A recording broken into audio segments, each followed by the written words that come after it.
Free money, or at least it feels like it. You walk up to a machine, press a few buttons, and suddenly cash appears, like magic.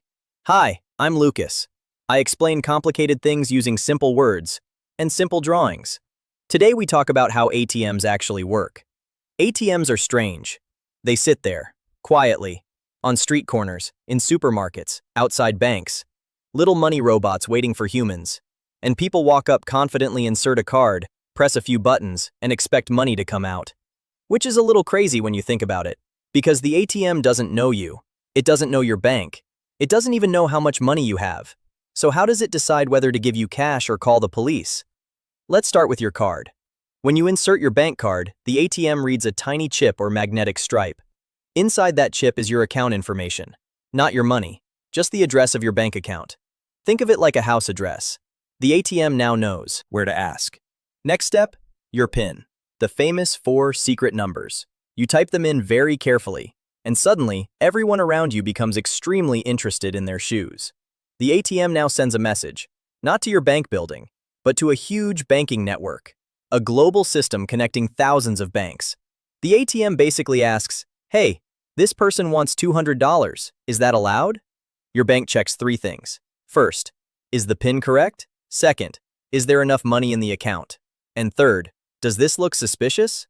Because if someone tries to withdraw money in Tokyo, London, and New York within 5 minutes, something is probably wrong. Unless you have a teleportation device, in which case, call me. If everything looks normal, your bank sends back a simple answer, yes or no. Very dramatic. If the answer is yes, the ATM opens its secret treasure chest. Inside the machine are stacks of cash, organized neatly, just waiting. Little mechanical arms grab the banknotes, count them, and push them out through the slot. $200. Delivered. But here's something funny. Sometimes the ATM doesn't belong to your bank. Maybe you use an ATM from a completely different bank, yet it still works. Why? Because banks cooperate through shared networks. Your bank later pays the ATM bank, and sometimes they charge you a small fee, the famous ATM fee, which means you asked for money and the machine said, sure, that will be $3. Very polite robbery. ATMs are actually part of a massive global system.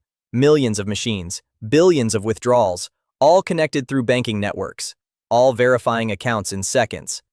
So when you walk up to a random machine at midnight and ask for cash, the system quickly checks who you are, where your money is, and whether the machine should trust you, all in a few seconds, which is still a little crazy. And now you know how ATMs work. Pretty simple, actually. If you like simple explanations, you can follow me for more. New videos regularly. See you next time.